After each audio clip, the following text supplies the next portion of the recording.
Good morning to all.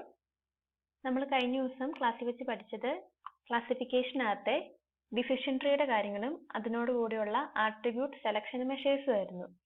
ഇനി നമ്മുടെ ക്ലാസിഫിക്കേഷനകത്ത് വരുന്ന അടുത്ത ഒരു മെയിൻ ഹെഡിങ് ആണ് റൂൾ ബേസ്ഡ് ക്ലാസിഫിക്കേഷൻ. നമ്മൾ നേരത്തെ പഠിച്ചത് എങ്ങനെയായിരുന്നു?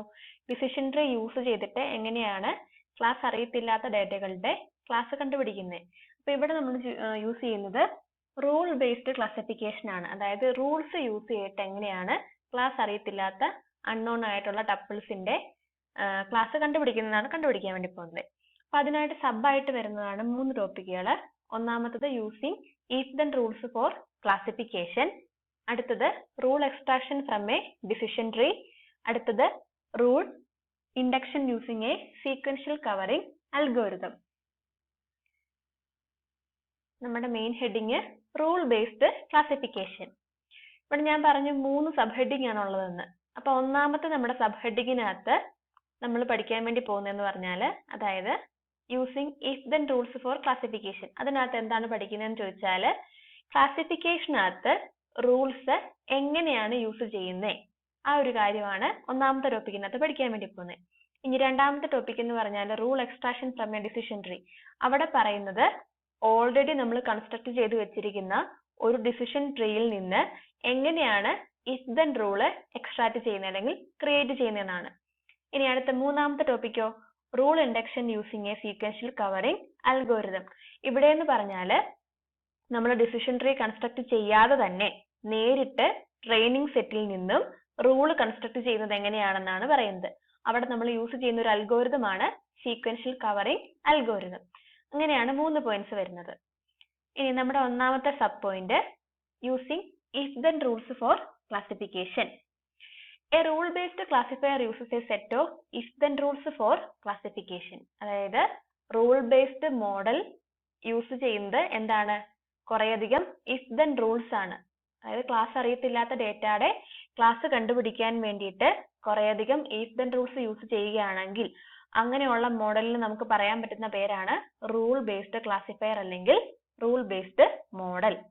ഇനി അടുത്തതായിട്ട് തന്നിരിക്കുന്നത് ഇഫ് ദെൻ റൂൾ ആണ് യൂസ് ചെയ്യുന്നതെന്ന് പറഞ്ഞു. അപ്പൊ അതിന്റെ ഒരു സിന്റാക്സ് ആണ് തന്നിരിക്കുന്നത്. If, condition, then, conclusion. Conditions കൊടുക്കുന്നു, അത് കഴിഞ്ഞുള്ള ഔട്ട്പുട്ട് ആണ് കൺക്ലൂഷൻ ആയിട്ട് വരുന്നത്. ഇവിടെ ഒരു എക്സാമ്പിൾ R1 എന്ന് പറയുന്ന ഒരു റൂൾ ആണ് തന്നിരിക്കുന്നത്. നോക്കിക്കേ, R1 if age equal to youth and student equal to yes then buys computer equal to yes. അതായത് ഇവിടെ തന്നിരിക്കുന്ന കണ്ടീഷൻസ് ആണ് ഈ രണ്ടെണ്ണം. ഏജ് ഈക്വൽ ടു യൂത്ത് ആണോന്നും ചെക്ക് ചെയ്യും, അതുപോലെ തന്നെ സ്റ്റുഡന്റ് ഈക്വൽ ടു എസ് ആണോ എന്നുള്ള കാര്യം ചെക്ക് ചെയ്യുന്നു.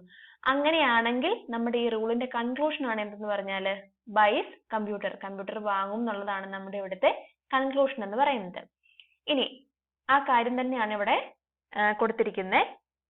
The if part or left side of a rule is known as the rule antecedent or precondition. The then part or right side is the rule consequent. ഇവിടെ അതായത് തന്നിരിക്കുന്നതിനകത്തെ ഒരു if റൂളിനകത്തെ left side part അല്ലെങ്കിൽ ആദ്യത്തെ പാർട്ടിനെ പറയുന്ന പേരാണ് antecedent അല്ലെങ്കിൽ pre condition. ഇനി right side part, ഒരു റൂളിന്റെ റൈറ്റ് സൈഡ് പാർട്ട്, അതിന് പറയുന്ന പേരാണ് എന്ത്? കോൺസിക്വന്റ് അല്ലെങ്കിൽ കൺക്ലൂഷൻ എന്നും പറയാം. ഇവിടെ തന്നിരിക്കുന്നതിനകത്ത് ആന്റിസിഡന്റുകൾ ഏതൊക്കെയാണ്? ഏജ് ഈക്വൽ ടു യൂത്തും സ്റ്റുഡന്റ് ഈക്വൽ ടു എസുമാണ് ഇവിടുത്തെ ആന്റിസിഡന്റുകൾ. അതുപോലെ തന്നെ ഇവിടുത്തെ കോൺസിക്വന്റ് ആണ് buys computer equal to yes എന്ന് പറയുന്നത്. ഇനി ഇവിടെ ഒന്നിലധികം കണ്ടീഷൻസ് വന്നിരിക്കുന്നത് കൊണ്ടാണ് നമ്മൾ ഇവിടെ ആൻഡ് യൂസ് ചെയ്തിരിക്കുന്നത്. അതിനെ ലോജിക്കലി ആൻഡ് ചെയ്യുക എന്നാണ് പറയുന്നത്. ഒന്നിലധികം കണ്ടീഷൻസ് നമുക്ക് ടെസ്റ്റ് ചെയ്തിട്ടാണ് നമുക്കൊരു ഔട്ട്പുട്ട് വേണ്ടതെങ്കിൽ അല്ലെങ്കിൽ നമുക്ക് ക്ലാസ് ഡിഫൈൻ ചെയ്യേണ്ടതെങ്കിൽ അതിനെ നമ്മൾ ആൻഡ് ചെയ്യുക. ഇവിടെ ഇപ്പൊ 2 എണ്ണം വന്നിരിക്കുന്നത് കൊണ്ട് ഒരു ആൻഡേ വന്നിട്ടുള്ളൂ. ഇനി 3 കണ്ടീഷൻസ് ഉണ്ടായിരുന്നെങ്കിൽ അല്ലെങ്കിൽ 3 ടെസ്റ്റുകൾ ഉണ്ടായിരുന്നെങ്കിലോ 2 ആൻഡ് വന്നേനെ. ടെസ്റ്റ് കൂടുന്നതനുസരിച്ചായിരിക്കും ആൻഡിന്റെ എണ്ണവും കൂടുന്നത്. ഇനി അടുത്തായിട്ട് തന്നിരിക്കുന്നത് എന്താണ്?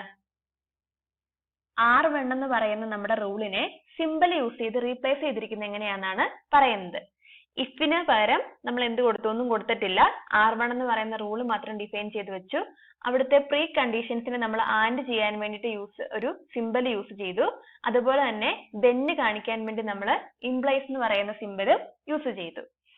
ഇനി ഇതിന്റെ ബേസിൽ, ഒരു റൂളിന്റെ ബേസിൽ വരുന്ന 2 ടേമുകളാണ് സാറ്റിസ്ഫൈഡും കവേഴ്സും കൊടുത്തിരിക്കുന്നു. നോക്കുക, if the condition that all the attribute test in a rule antecedent holds true for a given tuple, we say that the rule antecedent is satisfied or simply that rule is satisfied and that the rule covers the tuple. എന്താ പറഞ്ഞിരിക്കുന്നത്? എന്താണ്? അതായത് തന്നിരിക്കുന്ന ഒരു tuple, ആ ടപ്പിള് ഒരു tuple T1 എന്ന് പറയുന്ന ഒരു ടപ്പിൾ എടുക്കുക, അല്ലെങ്കിൽ ഒരു റോ എടുക്കുക. ആ റോ എന്ന് പറയുന്നത് തന്നിരിക്കുന്ന കണ്ടീഷൻസ് ട്രൂ ആണെങ്കിൽ, നമ്മൾ എടുത്തിരിക്കുന്ന T1 എന്ന് പറയുന്ന ടപ്പിള് ഈ കണ്ടീഷൻസ് ട്രൂ ആയിട്ടാണ് സാറ്റിസ്ഫൈ ചെയ്യുന്നതെങ്കിൽ നമുക്ക് ഈ ആന്റിസിഡന്റ് എന്ന് പറയുന്ന നമ്മുടെ റൂളിനെ സാറ്റിസ്ഫൈഡ് എന്ന് പറയാം. അതായത് നമ്മൾ T1 എന്നൊരു ടപ്പിൾ എടുക്കുന്നു, ആ ടപ്പിൾ എടുത്തപ്പം ഏജ് യൂത്തുമാണ്, സ്റ്റുഡന്റ് എസും ആണെങ്കിൽ നമ്മുടെ ഈ റൂളിനകത്തെ പ്രീ കണ്ടീഷനെ നമുക്ക് സാറ്റിസ്ഫൈഡ് എന്ന് പറയാം. ഇനി കവേഴ്സ് എന്ന് പറഞ്ഞാലോ, സാറ്റിസ്ഫൈഡ്, അതായത് നമ്മൾ T1 എന്ന് എടുക്കുന്ന ഒരു ടപ്പിള് സാറ്റിസ്ഫൈഡ് ആണെങ്കിൽ ആ ടപ്പിള് ആ റൂളിനെ കവർ ചെയ്യുന്നു എന്ന് പറയാം. മനസ്സിലായോ? അതായത് T1 എന്ന് പറഞ്ഞൊരു ടപ്പിൾ എടുത്തു, അത് ഏജ് ഈക്വൽ ടു യൂത്തുമാണ്, സ്റ്റുഡന്റ് ഈക്വൽ ടു എസും ആണെങ്കിൽ ഏത് ക്ലാസ്സിലോട്ടാ പോകുന്നത്? ബൈസ് കമ്പ്യൂട്ടർ എന്ന് പറയുന്ന ക്ലാസ്സിലോട്ട് പോകുന്നു. കറക്റ്റ് ആയിട്ടുള്ള പ്രഡിക്ഷൻ ആണ്. അതുകൊണ്ട് ആ റൂള് R1 എന്ന് പറയുന്ന റൂള് T1 എന്ന് പറയുന്ന ടപ്പിളിനെ കവർ ചെയ്തെന്ന് പറയാം. ഇനി റൂളുമായിട്ട് ബന്ധപ്പെട്ട അടുത്ത ടേമുകളാണ് കവറേജും ആക്യുറസിയും. നമ്മൾ ഡിസിഷൻ ട്രീ പഠിച്ചപ്പോഴും പറഞ്ഞായിരുന്നു അതിന്റെ ആക്യുറസി എങ്ങനെയാണ് കണ്ടുപിടിക്കുന്നത് എന്നുള്ള കാര്യം. അതുപോലെ തന്നെയാണ് ഇവിടെയും. ഇഫ് ദെൻ റൂൾ ആണ് നമ്മൾ ക്ലാസിഫിക്കേഷൻ യൂസ് ചെയ്യുന്നതെങ്കിൽ ആ റൂളും എന്ത് സാറ്റിസ്ഫൈ ചെയ്യണം? കവറേജും സാറ്റിസ്ഫൈ ചെയ്യണം, ആക്യുറസിയും സാറ്റിസ്ഫൈ ചെയ്യണം. ഇനി പറഞ്ഞിരിക്കുന്ന ഡെഫിനിഷൻസ് നോക്കിയേ. A rule R can be assessed by its coverage and accuracy given a tuple X from a class labeled dataset D. Let n covers be the number of tuples covered by R, n correct be the number of tuples correctly classified by R, and mod D be the number of tuples in D. We can define the coverage and accuracy of R as ഇതാണ് equation കൊടുത്തിരിക്കുന്നത്. എന്താ പറഞ്ഞിരിക്കുന്നത്? എന്താണ്? നമ്മുടെ training set ആണ് D എന്ന് പറയുന്നത്. ആ ഡിക്കകത്ത് എന്തുണ്ട്? കുറേയധികം ടപ്പിൾസും ഉണ്ട്. ആ ടപ്പിൾസിന്റെ എല്ലാം ക്ലാസ് നമുക്ക് അറിയാവുന്നതാണ്. അതുകൊണ്ടാണ് ക്ലാസ് ലേബൽഡ് ഡാറ്റ സെറ്റ് എന്ന് പറഞ്ഞ് തന്നിരിക്കുന്നത്. ഇനി അതിനകത്ത് നമ്മൾ ഒരു പർട്ടിക്കുലർ ടൈമിൽ നമ്മൾ എടുക്കുന്ന ഒരു ടപ്പിൾ ആണ് ഏതെന്ന് പറഞ്ഞാല് എക്സ് എന്ന് പറഞ്ഞാല്. ഇനി ഇതിനകത്ത് തന്നിരിക്കുന്ന അടുത്തൊരു ടൈമാണ് ആർ എന്ന് പറയുന്നത്. ആർ എന്ന് പറഞ്ഞാൽ എന്താണ്? നമ്മൾ ക്രിയേറ്റ് ചെയ്യുന്ന പുതിയൊരു റൂൾ ആണ് ആർ എന്ന് പറയുന്നത്. ഇനി അത് കഴിഞ്ഞ് തന്നിട്ടുണ്ട് എൻ കവേഴ്സ് എന്ന് പറയുന്ന ഒരു ടേം. എൻ കവേഴ്സ് എന്ന് പറയുന്ന ടേം എന്ന് പറഞ്ഞാൽ എന്താണ്? എത്ര ടപ്പിൾ ആണോ ആ റൂള് കവർ ചെയ്യുന്നത് ആ ടോട്ടൽ നമ്പർ ഓഫ് ടപ്പിൾസിന് പറയുന്ന പേരാണ് എൻ കവേഴ്സ്.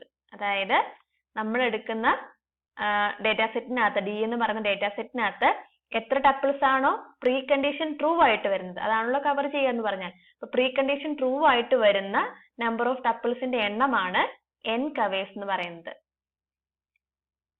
ഇനി അടുത്താണ് എൻ കറക്റ്റ് എന്ന് പറയുന്നത്. എൻ കറക്റ്റ് നോക്കി എന്നാന്ന്? N correct be the number of tuples correctly classified by R. അതായത് ആർ എന്ന് പറയുന്ന റൂൾ യൂസ് ചെയ്ത് കറക്റ്റ് ആയിട്ട് ക്ലാസിഫൈ ചെയ്തിരിക്കുന്ന നമ്പർ ഓഫ് ടപ്പിൾസിന്റെ എണ്ണമാണ് എൻ കറക്റ്റ് എന്ന് പറയുന്നത്. അതായത് നമ്മൾ ഡി എന്ന് പറയുന്ന ഡേറ്റാ സെറ്റ് എടുക്കുകയാണെങ്കിൽ അതിനകത്ത് നമ്മൾ എടുക്കുന്ന ടപ്പിൾസിനകത്തെ എല്ലാം കറക്റ്റ് ക്ലാസ്സിലോട്ട് പോകണമെന്നില്ല. നമ്മളിപ്പോ ഒരു ആർ എന്ന് പറഞ്ഞ റൂള് വെച്ച് ക്ലാസിഫൈ ചെയ്താല് എല്ലാം കറക്റ്റ് ക്ലാസ്സിലോട്ട് പോകണമെന്നില്ല. അപ്പം കറക്റ്റ് ക്ലാസ്സിലോട്ട് പോകുന്ന ആ നമ്പർ ഓഫ് ടപ്പിൾസിന്റെ എണ്ണമാണ് എൻ കറക്റ്റ് എന്ന് പറയുന്നത്. ഇനി ഇത് വെച്ചിട്ടാണ് നമ്മൾ കവറേജും ആക്യുറസിയും ഡിഫൈൻ ചെയ്യുന്നത്. കവറേജ് എന്ന് പറഞ്ഞാൽ എത്രയാന്ന് നോക്കിയേ? N covers divided by mod ഡിയും, ആക്യുറസി എന്ന് പറഞ്ഞാലോ N correct divided by N covers. Mod D എന്ന് പറഞ്ഞാൽ എന്താണ്? നമ്മൾ എടുത്തിരിക്കുന്ന ആ ട്രെയിനിങ് സെറ്റിനകത്ത് ടോട്ടൽ നമ്പർ ഓഫ് ടപ്പിൾസ് ആണ് മോഡ് ഡി എന്ന് പറയുന്നത്. എൻ കവേഴ്സ് എന്ന് പറഞ്ഞാലോ എത്ര ടപ്പിൾസ് ആണ് ആർ എന്ന് പറയുന്ന റൂൾ കവർ ചെയ്യുന്നത് ആ total number of tuples. N correct എന്ന് പറഞ്ഞാലോ എത്ര ടപ്പിൾസ് ആണ് ആർ എന്ന് പറയുന്ന റൂള് കറക്റ്റ് ചെയ്യുന്നത്, കറക്റ്റ് ആയിട്ട് ക്ലാസിഫൈ ചെയ്യുന്നത് ആ ടപ്പിൾസിന്റെ എണ്ണമാണ് എൻ കറക്റ്റ് എന്ന് പറയുന്നത്. ഇനി അടുത്തത് ഒരു എക്സാമ്പിൾ വെച്ച് ഇത് നമുക്ക് നോക്കാം. നമ്മൾ കഴിഞ്ഞ ദിവസം ബോർഡിനകത്ത് വരച്ചൊരു ടേബിൾ ഇല്ലേ, അതാണ് ഈ തന്നിരിക്കുന്നത്. അപ്പൊ ഈ ടേബിൾ വെച്ചിട്ട് എങ്ങനെയാണ് ആക്യുറസിയും കവറേജും കണ്ടുപിടിക്കുന്നതെന്നാ പറയുന്നത്. അപ്പൊ ഇതിനകത്ത് നോക്കുക, നമ്മുടെ റൂള് R1 എന്ന് പറയുന്ന റൂൾ എന്തായിരുന്നു? ഏജ് യൂത്തും ആയിരിക്കണം, സ്റ്റുഡന്റ് എസ്സുമായിട്ടുള്ള എത്ര ടപ്പിൾസ് ഉണ്ടെന്ന് നോക്കുക. ആ ടപ്പിൾസിനെ നമുക്ക് n കവറിലേക്ക് കൊടുക്കാം. അതായത് ഈ കണ്ടീഷൻ ട്രൂ ആയിട്ട് വരുന്ന എത്ര ടപ്പിൾസ് ഉണ്ട് അത് n കവർ ആയിട്ട് എടുക്കുക. നോക്കിക്കേ, ഏജ് യൂത്ത് ആയിരിക്കണം, അതുപോലെ തന്നെ സ്റ്റുഡന്റ് എസ്സും ആയിരിക്കണം. ഏജ് യൂത്തും സ്റ്റുഡന്റ് എസ്സുമായിട്ട് എത്ര ഉണ്ടെന്ന് നോക്കിയേ.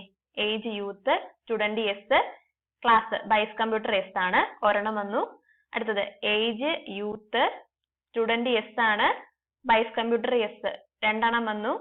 അടുത്ത എവിടെയാണ് ഏജ് യൂത്ത് ഉള്ളത് നോക്കുക. സ്റ്റുഡന്റ് നോ ആണ്, അതപ്പം നോക്കേണ്ട കാര്യമില്ല. അടുത്തത് ഏജ് യൂത്ത്, സ്റ്റുഡന്റ് നോ ആണ്. അപ്പം ഇതിൽ നിന്ന് എന്ത് മനസ്സിലാക്കാം? രണ്ട് ടപ്പിൾസ് മാത്രമേ, അതായത് ഈ ഒരു യൂത്തും ഈ ഒരു യൂത്തും രണ്ട് ടപ്പിൾസ് മാത്രമേ ഈ R1 എന്ന് പറയുന്ന റൂള് കവർ ചെയ്യുന്നതുള്ളൂ. അപ്പൊ n കവറിന്റെ എണ്ണം 2 കിട്ടി. പിന്നെ മോഡ് D എന്ന് പറഞ്ഞാൽ എത്രയാണ്? മൊത്തം എത്ര ടപ്പിൾസ് ഉണ്ടെന്ന് നോക്കുക. 14 ടപ്പിൾസ് ആണുള്ളത്. അത് മോഡ് Dക്കകത്ത് കൊടുത്തു, ഒരു വാല്യൂ കിട്ടി. അതാണ് ആ R1 എന്ന് പറയുന്ന റൂളിന്റെ കവറേജ് എന്ന് പറഞ്ഞാൽ. ഇനി ആക്യുറസി എന്ന് പറഞ്ഞാലോ, n cover divide by n correct ആയിരുന്നു. n correct divide by n cover ആയിരുന്നു. അപ്പം എത്ര എണ്ണം കറക്റ്റ് ആയിട്ട് ക്ലാസിഫൈ ചെയ്തിട്ടുണ്ടെന്ന് നോക്കുക. അതായത് ഏജ് യൂത്തും സ്റ്റുഡന്റ് എസ്സും ആണെങ്കിൽ എസ് എന്ന് പറയുന്ന ക്ലാസിഫിക്കേഷൻ അത് എത്രണ്ണം പോയിട്ടുണ്ടെന്ന് നോക്കുക. നമ്മൾ മുമ്പേ നോക്കിയായിരുന്നു എത്ര എണ്ണമായിരുന്നു? 2 എണ്ണമായിരുന്നു. n കവറിന്റെ എണ്ണം എത്രയായിരുന്നു? 2 എണ്ണമായിരുന്നു. അപ്പം കവർ ചെയ്തിരിക്കുന്ന ആ ഒരു ടപ്പിൾസ് തന്നെ എല്ലാം തന്നെ കറക്റ്റ് ആയിട്ട് ക്ലാസിഫൈയും ചെയ്തിട്ടുണ്ട്. അതുകൊണ്ട് ഈ റൂളിന്റെ ആക്യുറസി എന്ന് പറഞ്ഞാൽ നമുക്ക് എത്രയാന്ന് പറയാം? 100% ആണെന്ന് പറയാം. അപ്പൊ ഇതാണ് ഈ ഒരു റൂള്, R1 എന്ന് പറയുന്ന റൂളിന്റെ കവറേജും ആക്യുറസി എന്നും പറഞ്ഞാല്.